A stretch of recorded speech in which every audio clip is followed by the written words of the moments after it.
क्या होता है वर्क? तो हम ये कहते हैं कि फोर्स अप्लाई करके किसी ऑब्जेक्ट को अगर एक पोजीशन से दूसरे पोजीशन पे लेकर जाते हैं तो इसी चीज को क्या बोलते हैं? वर्क। ठीक है। फॉर एग्जांपल आप समझ लीजिए कि कोई एक ऑब्जेक्ट है बेटा, ये कोई एम मास का कोई ऑब्जेक्ट है जो किसी एक पोजीशन ए पर रखा हुआ है। अब हमने क्या किया, इस पे एक्सटर्नल फोर्स F अप्लाई किया। अब जब हमने इसमें फोर्स F अप्लाई किया तो ये जो इनिशियली ए पोजीशन पे रखा था ये डिस्प्लेस हो गया, और डिस्प्लेस होने के बाद ये ऑब्जेक्ट पॉइंट बी पर चला गया। इस चीज को हम बोलते हैं work. Means by applying force if any object is being displaced from one position to another position, that is known as work done। ठीक है। वर्क जिसे बेसिकली आप बेटा W से रिप्रेजेंट करते हैं। हम ये कहते हैं कि W is equal to F into S। यहाँ से इस फॉर्मूले से भी हम एक वर्क के डेफिनेशन क्रिएट कर सकते हैं। क्या कह सकते हैं बेटा? हम ये कह सकते हैं कि work is the product of force and displacement. Clear है? क्या कह सकते हैं कि work is a product of force and displacement. अब बात वर्क के यूनिट की करेंगे तो unit of work is joule, जिसको हम जे से रिप्रेजेंट करते हैं। ठीक। वर्क का जो एक साइंटिफिक फॉर्मूला होता है वो क्या होता है? तो हम ये कहते हैं कि W is equal to F into S into cos theta, या फिर यहाँ पर जो कॉस तो यूज किया गया है ये बेसिकली एक ट्रिग्नोमेट्रिक रेशियो है जो आप क्लास 10 में पढ़ेंगे ट्रिग्नोमेट्री में।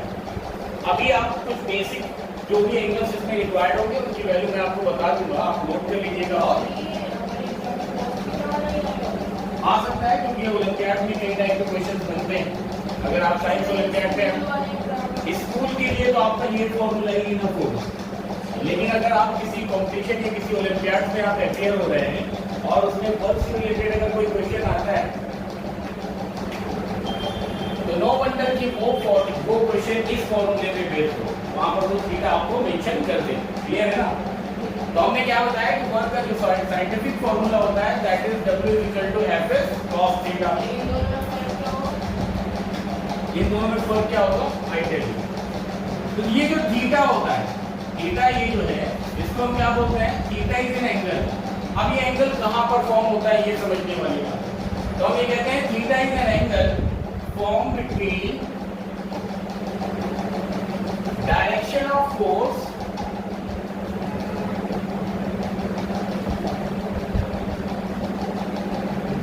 And the direction of displacement.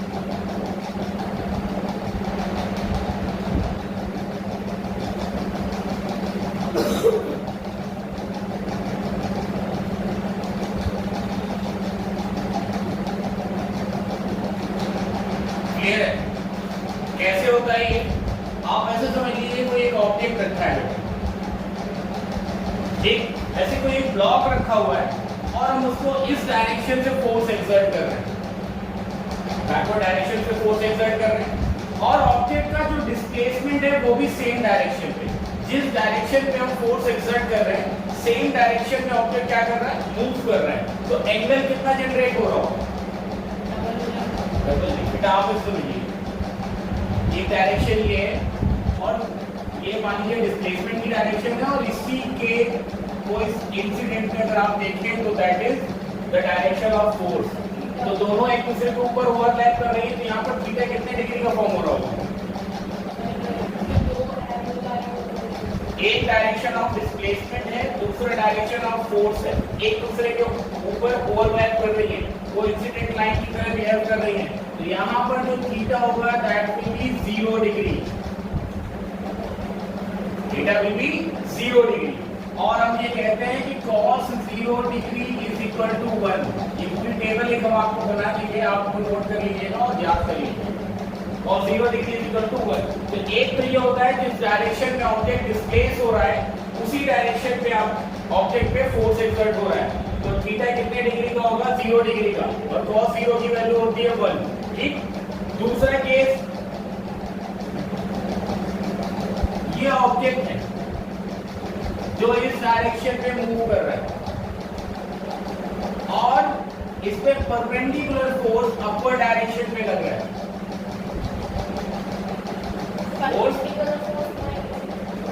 Perpendicular force is that force which is making an angle of 90 degree.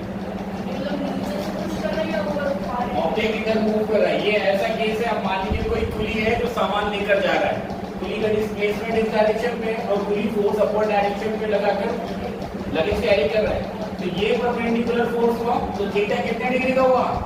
तो थीटा हुआ आपका 90 डिग्री का। और हम कहते हैं कि cos 90 is equal to 0।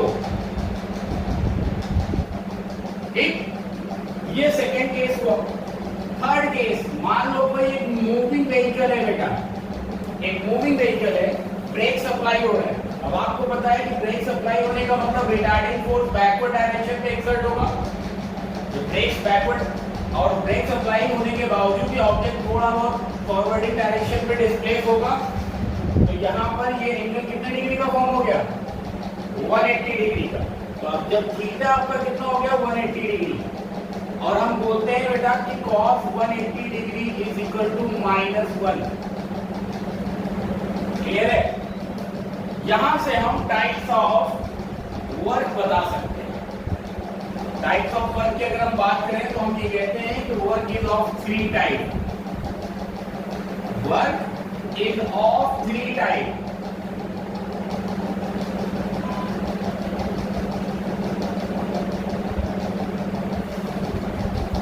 Number 1, positive.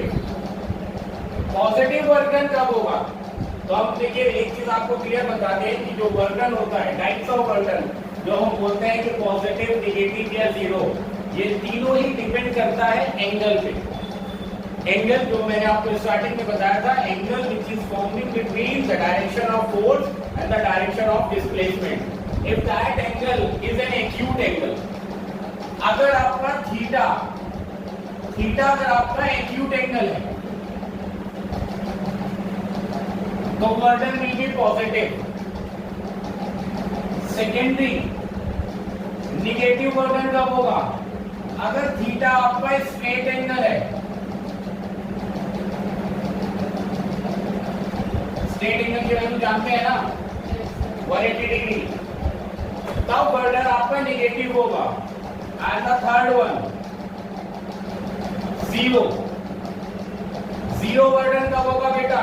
जब आपका थीटा 90 डिग्री या फिर परपेंडिकुलर हो। जब थीटा आपका 90 डिग्री होगा तब हम कहते हैं कि वर्डन वुड बी 0। ये बेसिक आपको ये पता होना चाहिए so that you could differentiate कि when the burden is positive, when the burden is negative and when the burden is 0। Otherwise हमें cos की पूरी टेबल याद करके रखनी होती है। वो टेबल मैं आपको बताता हूँ। हमने क्या लिखा? cos theta and z। हम उसमें नहीं जाएंगे अभी ज्यादा, हमें सिर्फ यहाँ पर cos से मतलब है, अभी तो सिर्फ cos की वो डेटा हम याद कर लेंगे। ठीक, cos 0 degree, cos 0 degree is equal to 1। cos 30 degree, cos 30 degree is equal to √3/2। cos 45 degree, cos 45 degree is equal to 1/√2। cos 60 degree, cos 60 degree is equal to 1/2। cos 90 degree, cos 90 degree is equal to 0। cos 180 degree is equal to -1। हमने basically वो सारे angles आपको दे दिए हैं जिन angles के base पे आपके पास question आ सकता है। क्लियर है? नहीं आएगा। ठीक है,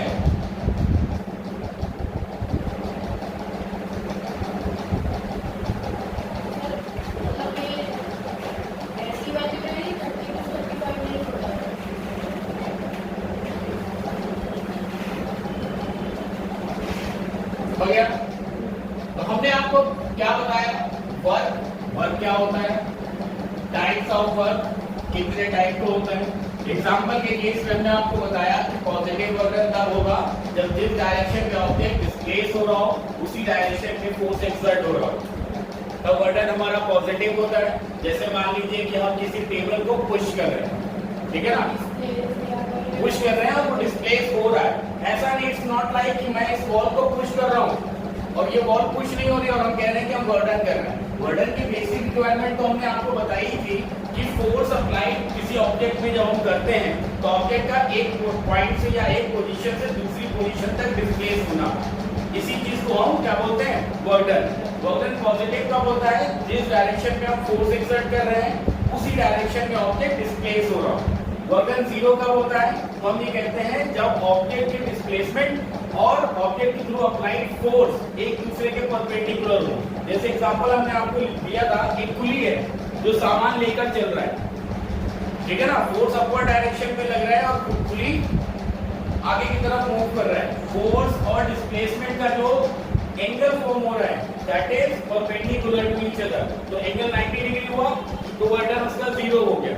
ठीक, तीसरा केस हमने बताया था, अगर हम किसी मूविंग व्हीकल में ब्रेक्स अप्लाई कर रहे हैं, ब्रेक्स का मतलब रिटार्डिंग फोर्स बैकवर्ड डायरेक्शन पे होगा और व्हीकल जो है still moving in forward direction, अभी भी कुछ ना कुछ डिस्प्लेसमेंट को कवर कर रहा है। ठीक, अब वर्क के बाद हम बात करते हैं एनर्जी की। एनर्जी क्या होता है, तो एनर्जी की जो बेसिक डेफिनेशन होती है वो ये होती है बेटा कि कैपेसिटी टू डू एनीथिंग, किसी भी काम करने की जो क्षमता होती है उसी को हम एनर्जी बोलते हैं। एक टाइप्स ऑफ एनर्जी की अगर हम बात करें तो we say there are various types of energy present, जैसे सन से मिलने वाली सोलर एनर्जी, ठीक, हीट से मिलने वाली हीट एनर्जी, इलेक्ट्रिसिटी से मिलने वाली इलेक्ट्रिकल एनर्जी, और सुन पा रहे। बट हम किस एनर्जी की बात करेंगे, हम बेसिकली बात करेंगे मैकेनिकल एनर्जी की।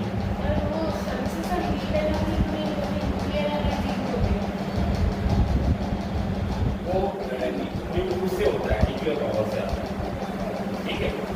मैकेनिकल एनर्जी, अब मैकेनिकल एनर्जी होता है क्या है, तो हम ये कहते हैं कि mechanical energy is the combination of kinetic energy and potential energy. होता है mechanical energy is the combination of kinetic energy and potential energy. तो हम बात करते हैं कि काइनेटिक एनर्जी क्या होती है। एग्जैक्टली, काइनेटिक एनर्जी किसी ऑब्जेक्ट के पास हमेशा तब होगी जब ऑब्जेक्ट मोशन में होगा। एग्जैक्टली, जब कोई ऑब्जेक्ट मूव कर रहा होता है, ड्यूरिंग मूवमेंट ऑब्जेक्ट जो एनर्जी पोजेस करता है वो उसकी kinetic energy.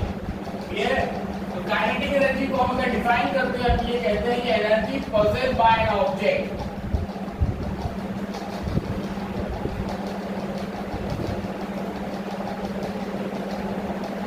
Energy possessed by an object by virtue of its motion.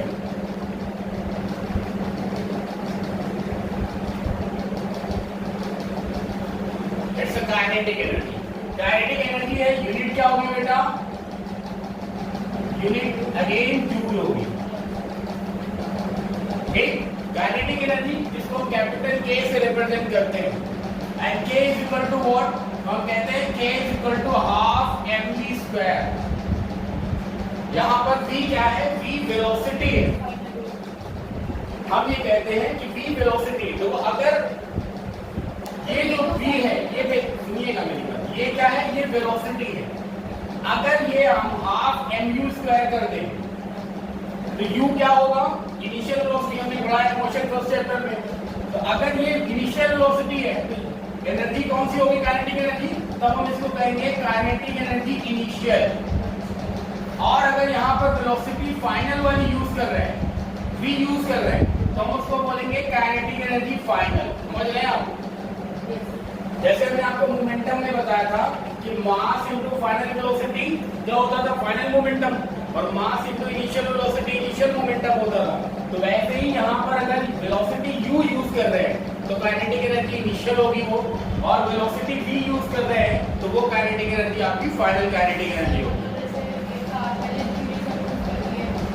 Exactly आप ऐसे समझ लो, एक कार मान लीजिए 20 मीटर पर सेकंड की वेलोसिटी से चल रही है, बाय द टाइम मान लीजिए 5 सेकंड 10 सेकंड में अब उस कार ने 20 से वेलोसिटी गेन की और अब उसकी वेलोसिटी 40 मीटर पर सेकंड हो गई। तो जब 20 मीटर पर सेकंड थी उस टाइम पे उसकी जो काइनेटिक एनर्जी थी वो उसकी इनिशियल काइनेटिक एनर्जी हो गई, और जो 10 सेकंड लेटर जो उसकी 40 मीटर पर सेकंड वेलोसिटी हो गई उस टाइम पे जो उसकी काइनेटिक एनर्जी हम कैलकुलेट करेंगे वो उसकी फाइनल काइनेटिक एनर्जी होगी। और समझ आ गई? तो काइनेटिक एनर्जी को हमने बता दिया आपको कि energy possessed by an object by the virtue of its motion. अगर हम पोटेंशियल एनर्जी की बात करें, किसकी बात करें? Potential energy. तो देखो पोटेंशियल एनर्जी और काइनेटिक एनर्जी में डिफरेंस किस चीज का होता है? काइनेटिक एनर्जी में मोशन की वजह से उस ऑब्जेक्ट जितनी एनर्जी पोजेस करता है वो उसकी काइनेटिक एनर्जी होती है, जबकि पोटेंशियल एनर्जी में इसी टर्म मोशन को आप हटाकर क्या कर दें? पोजीशन कर दें। क्या कर दिया आपने? पोजीशन। तो हम ये कहते हैं कि energy possessed by an object by the virtue of its position. Position की वजह से ऑब्जेक्ट कितनी एनर्जी पोजेस करता है वो उसकी क्या होगी? पोटेंशियल एनर्जी होगी। जैसे मान लो ये मार्कर दिख रहा है, सुनिएगा नहीं, इट्स नॉट लाइक कोऑर्डिनेट। जैसे मार्कर है, अभी मार्कर को हमने ऐसे एयर में कर लिया, अभी एक ऐसी पोजीशन में है कि जिस फोर्स के थ्रू हमने इसको होल्ड कर रखा है, अगर वो फोर्स रिलीज कर दे तो क्या होगा? ये मूव कर जाएगा, ठीक है ना? तो ऑब्जेक्ट की एक ऐसी पोजीशन जिसमें अगर हम ऑब्जेक्ट को रिलीज करें तो ऑब्जेक्ट बेसिकली क्या करेगा? मूव करेगा। जैसे मान लो गो एंड एरो, आपने एरो को गो में लगा के ऐसे स्ट्रेच कर लिया, अभी छोड़ा नहीं है, लेकिन द मोमेंट यू रिलीज क्या होगा एरो के साथ? एरो मूव कर जाएगी। तो वो पोजीशन जिस टाइम पे वो स्ट्रेचिंग पोजीशन पे थी, तो उस पोजीशन में उसके पास कौन सी एनर्जी होगी? पोटेंशियल। उस पोजीशन की वजह से उसके पास जो एनर्जी आ रही है वो पोटेंशियल एनर्जी होगी, और जैसे ही वो रिलीज होगी तो वो total potential energy kinetic energy में कन्वर्ट हो जाएगी और एरो फर्दर मूव कर जाएगा। और समझा रहे? तो पोटेंशियल एनर्जी में हमने आपको बताया कि energy possessed by an object by the virtue of its position. Unit again energy है तो जूल होगी। पोटेंशियल एनर्जी पी से रिप्रेजेंट करते हैं और हम बोलते हैं कि potential energy is equal to, तो हम क्या कहते हैं? P is equal to mgh, ठीक है ना? या फिर हम ये भी कह सकते हैं, mgh को हम कैसे कहते हैं? हम ये भी कह सकते हैं कि work done against gravity is known as potential energy. समझ आ रही है? ग्रेविटी के अगेंस्ट अगर हम कोई वर्क डन करें तो वो उसकी पोटेंशियल एनर्जी है। एग्जैक्ट, वो उसकी क्या होगा? पोटेंशियल एनर्जी mgh, ठीक है? अब हम बात करते हैं बेटा वर्क एनर्जी थ्योरम की। किसकी बात करते हैं? वर्क एनर्जी थ्योरम की। तो वर्क एनर्जी थ्योरम क्या होता है?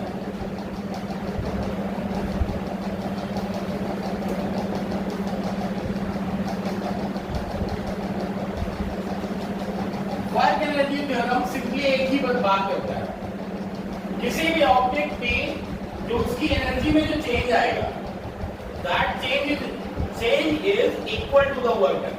जैसे मान लीजिए अभी हमने कार का एग्जांपल लिया था बेटा, कार 20 मीटर पर सेकंड की वेलोसिटी से चल रही थी, 10 सेकंड बाद कार की वेलोसिटी कितनी हो गई थी? 40 मीटर पर सेकंड। तो जब 10 सेकंड पहले कार की वेलोसिटी 20 मीटर पर सेकंड थी, उस टाइम पे उसकी काइनेटिक एनर्जी कुछ और गई। 10 सेकंड लेटर उसकी वेलोसिटी 40 मीटर पर सेकंड हो गई, उस टाइम पे उसकी काइनेटिक एनर्जी कुछ और होगी। इन काइनेटिक एनर्जी का जो डिफरेंस होगा, इन काइनेटिक एनर्जी का जो डिफरेंस होगा वही चेंज होगा उसका एनर्जी का चेंज। कि एनर्जी यहां से कितना चेंज हुई, पहले कम थी अब बढ़ गई, वेलोसिटी बढ़ी तो काइनेटिक एनर्जी क्या होगी? बढ़ेगी। अगर वेलोसिटी रिड्यूस हो रही होती तो वेलोसिटी डिक्रीज हो जाती। वेलोसिटी के बढ़ने से काइनेटिक एनर्जी बढ़ती है और वेलोसिटी के घटने से काइनेटिक एनर्जी कम होती है। तो कितना कम या कितना ज्यादा, that is known as change. तो हम कहते हैं कि change in kinetic energy change delta is what, delta मतलब चेंज, ये जो ट्रायंगल का साइन बना है इसको डेल्टा बोलते हैं। तो डेल्टा ऑफ के मतलब change in kinetic energy is equal to work done. इसी तरीके से हम कहते हैं change in potential energy, again that is equal to work done. जैसे कि बेटा change in kinetic energy is equal to work done, पहले इसको हम बात करते हैं, ये नोट कर लिया है आपने। मान लेते हैं बेटा एक कार है, वही एग्जांपल ले लेते हैं। Initially it was moving with the velocity of 20 metre per second. एक कार का मास भी ले लेते हैं, let the mass of car is equal to 100 kg, ठीक, and at the duration of 10 second its velocity is now 40 metre per second. कितना हो गया बेटा, 40 मीटर पर सेकंड। अब आपसे बोलेगा कि work done by the car बताइए, तो work done by the car क्या होगा, डेल्टा के। डेल्टा के का मतलब क्या हुआ, चेंज इन काइनेटिक एनर्जी, और चेंज इन काइनेटिक एनर्जी का मतलब क्या हुआ, के फाइनल माइनस के initial. Final kinetic energy minus initial kinetic energy. अब काइनेटिक एनर्जी का फॉर्मूला हमने आपको बताया था हाफ mv²। तो यहाँ पर फाइनल वेलोसिटी यूज कर रहे हैं तो v², और के इनिशियल में इनिशियल वेलोसिटी यूज करेंगे तो u² यूज करेंगे, राइट। तो हाफ मास था बेटा 100, v² का मतलब 20² is equal to 400 minus half, again mass same था 100 और सॉरी ये v मतलब 1600 और ये कितना था 400। आप इसे सॉल्व कर लीजिए, ये कितना हुआ 800 into 100 का मतलब क्या हुआ 80,000, ठीक, माइनस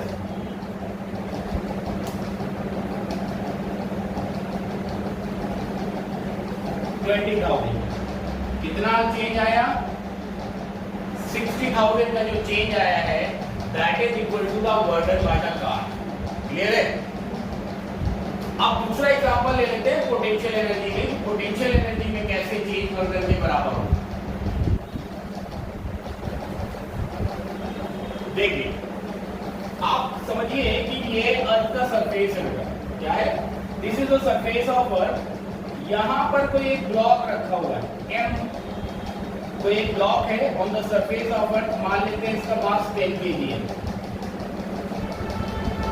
10 kg का एक ब्लॉक है which is kept at the surface of earth. Now it is being lift, इसको लेकर हम कहां जा रहे हैं, at a height of 10 metre. ये 10 मीटर की हाइट पर हम इस ऑब्जेक्ट को लेकर गए, बात समझ में आ रही है आपको। 10 मीटर की हाइट पे इस ऑब्जेक्ट को हम लेकर गए बेटा। अब हमसे पूछा जा रहा है कि वर्क डन कितना किया हमने। तो देख लेते हैं भाई, मास में तो कोई चेंज आएगा नहीं, that would be same 10 kg। Gravitational acceleration की वैल्यू जानते हैं आप कितनी होती है, आप g की वैल्यू 9.8 ले सकते हैं या g की वैल्यू 10 ले सकते हैं एज पर योर कन्वीनियंस, अगर आपको क्वेश्चन में नहीं मेंशन है, ठीक। तो आपको यहाँ पे 10 बहुत ज्यादा इजी लग रहा है, 10 ले लीजिए। अब हमसे क्या पूछा गया है, work done to move this block from the surface of earth to this height, ठीक है। तो हमने क्या बोला कि work done is equal to change in potential energy. अब ये ऑब्जेक्ट अर्थ के सरफेस पे रखा हुआ है, तो यहाँ पर उसकी पोटेंशियल एनर्जी क्या होगी, 0। एट द सरफेस ऑफ अर्थ किसी भी ऑब्जेक्ट की जो पोटेंशियल एनर्जी कौन की जाती है वो 0 होगी। और यहाँ पर तो हम क्या लिखेंगे, P final minus P initial. P final मतलब potential energy final minus potential energy initial. अब पोटेंशियल एनर्जी फाइनल क्या होगा, mgh, और P इनिशियल आपका 0 है, जैसा कि हमने बताया कि object was kept at the surface of अर्थ, ठीक। मास कितना था बेटा 10 kg का, g कितना लिया हमने 10 मीटर पर सेकंड स्क्वायर का, और हाइट कितनी थी 10 मीटर। तो ये टोटल कितना हुआ 1000। तो ये 1000 जूल वर्क डन हुआ इस ब्लॉक को इस अर्थ के सरफेस से लिफ्ट करके इस 10 मीटर की हाइट तक लाने में। क्लियर है? तो हमने आपको बताया कि वर्क एनर्जी थ्योरम क्या होता है। तो हम ये कहते हैं कि एनर्जी का जो चेंज होता है, वो जो चेंज इन एनर्जी होता है, that is equal to work done. ठीक है, नोट कर लिया?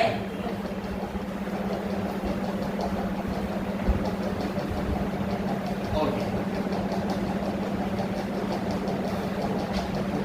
एनर्जी का डेरिवेशन देख लेते हैं।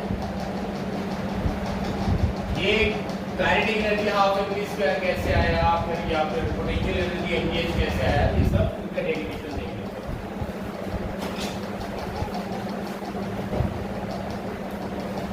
मान लेते हैं कोई एक ऑब्जेक्ट है बेटा जो इनिशियली यू वेलोसिटी, या फिर आप ये भी कह सकते हैं कि रेस्ट में रखा हुआ object at a position of A, it is kept at rest, तो यू जीरो होगा। An external force is applied, अब जब एक्सटर्नल फोर्स अप्लाई होगा तो ये मूव करेगा कि नहीं करेगा बेटा? मान लेते हैं एस मीटर डिस्प्लेस किया और इस पोजीशन पे उसके पास जो पॉइंट बी पे जो उसकी वेलोसिटी थी वो v थी। ये डिस्प्लेस हमने a से b तक देख रहे हैं, तो b पॉइंट पे जब हमने उसको ऑब्जर्व किया तो इट्स वेलोसिटी वाज v। तो w इज इक्वल टू क्या होगा? f into s होगा, ठीक? और ये m मास का ऑब्जेक्ट था। F इज इक्वल टू क्या होता है बेटा? तो हम जानते हैं F is equal to m into a होता है इंटू s। अब आप देखिए मोशन की थर्ड इक्वेशन याद है? अगर मोशन की थर्ड इक्वेशन अप्लाई करके डिस्प्लेसमेंट देखना हो वो फ्रॉम a टू b, तो क्या अप्लाई कर सकते हैं हम ये कह सकते हैं कि v square is equal to u square plus 2as होता है बेटा, होता है ना? अब अगर u 0 है तो v square is equal to 2as हो जाएगा। तो s की वैल्यू क्या आ जाएगी बेटा? v स्क्वायर अपॉन 2a आ जाएगी। s की ये वैल्यू इस पॉइंट पर हम पुट कर देंगे, तो यहाँ पर क्या आता है? w is equal to m into a into s। तो क्या लिखा? m into a into s की जगह v स्क्वायर अपॉन 2a। अभी क्या होगा? a से a कैंसिल हो जाएगा बेटा, तो w क्या हो गया? w is equal to mv square upon 2 हो गया। w इज इक्वल टू क्या हो गया? mv स्क्वायर अपॉन 2 हो गया। अब यहाँ पर वर्क एनर्जी थ्योरम हमने आपको बताई थी। वर्क एनर्जी थ्योरम क्या बताई थी? Change in kinetic energy. Kinetic energy के केस में change in kinetic energy is equal to work done. तो यहाँ पर काइनेटिक एनर्जी का ही तो चेंज हो रहा है। ऑब्जेक्ट u वेलोसिटी से v वेलोसिटी में, यहाँ पर वेलोसिटी u है और यहाँ पर वेलोसिटी v है, तो चेंज इन वेलोसिटी हुआ। अगर ऑब्जेक्ट की वेलोसिटी चेंज हो रही है, it means object's kinetic energy is also changing. तो change in kinetic energy is equal to work done. तो w इज इक्वल टू क्या लिख सकते हैं हम? w is equal to delta k, और डेल्टा k यहाँ पर हम पुट कर देंगे, तो delta k is equal to क्या हो जाएगा? Half mv square. और यहाँ पर जो टोटल काइनेटिक एनर्जी है that is because of final kinetic energy, तो इसलिए k इज इक्वल टू हम डायरेक्टली लिख सकते हैं हाफ mv स्क्वायर। और ये हमारा फॉर्मूला डेराइव हो जाता है। बात समझ आ रही है आपको? अगर नहीं समझ में आई तो फिर से हम एक बार एक्सप्लेन कर देते हैं। Change in kinetic energy half mv square आ गया। हां, तो सर ये k equals to half mv square कैसे है? इनिशियल 0 थी, तो फिर k कितनी हो? अल्टीमेटली ये k क्या है? काइनेटिक एनर्जी है ना, तो सर 0 करने है। ठीक है? अल्टीमेटली ये क्या है? तो इसको k को काइनेटिक, भाई यहाँ पर डेल्टा का मतलब चेंज इन काइनेटिक एनर्जी, यहाँ पर काइनेटिक एनर्जी ही तो लिख देंगे हम। सर अगर वो v इक्वल्स टू 0 नहीं होता तो अगर u इक्वल टू 0 नहीं होता तो फिर ये फॉर्मूला डिराइव नहीं होता, बस ये कुछ डिफरेंट वैल्यू आ जाती है। उससे उसका मोशन स्टार्ट हो रहा होता है। देखना, उसमें भी हम तुम यही कह रहे हो कि u कुछ लेकर चलो तो क्या होगा? अगर हम u की वैल्यू u रखते हैं, समझना मेरी बात, तो क्या होगा? तो होगा कि v square is equal to u square plus 2as ठीक, तो v square minus u square upon 2a is equal to s हो जाता, और s की ये वैल्यू यहाँ पुट करते हैं बेटा, तो w is equal to m into a into v square minus u square upon 2a कर देते, a से a कैंसिल हो जाता, तो w क्या बन जाता, वही बन जाता ना डेल्टा k, कैसे kf माइनस ki w, हाँ mv square upon 2 minus mu square, ठीक है। तो हम ये जो फॉर्मूला था हमारा a is equal to half mv square, half into mass into velocity square करने के लिए इसको हम दिखा, ये फॉर्मूला शो करने के लिए इसको हम रेस्ट पे ले लेते हैं, तो ये जो u 0 रह जाता है, तो उसके बाद finally k is equal to half mv square आ जाता है, जैसे अगर मतलब इनिशियल वेलोसिटी में और रेस्ट में है तो फिर सीधे k is equal to half mv square हो जाएगा, ठीक। अब बात करते हैं पोटेंशियल एनर्जी के फॉर्मूले की। पोटेंशियल एनर्जी फॉर्मूला हमने क्या बताया था, mgh। तो देखिए बेटा, जैसे भी हमने आपको दिखाया था, ये ऑन द सरफेस एक ब्लॉक, सरफेस ऑफ अर्थ एक ब्लॉक रखा है m मास का। अब इसको बेटा हमने लिफ्ट किया एट हाइट h हाइट तक इसको हमने लिफ्ट कर दिया, ठीक।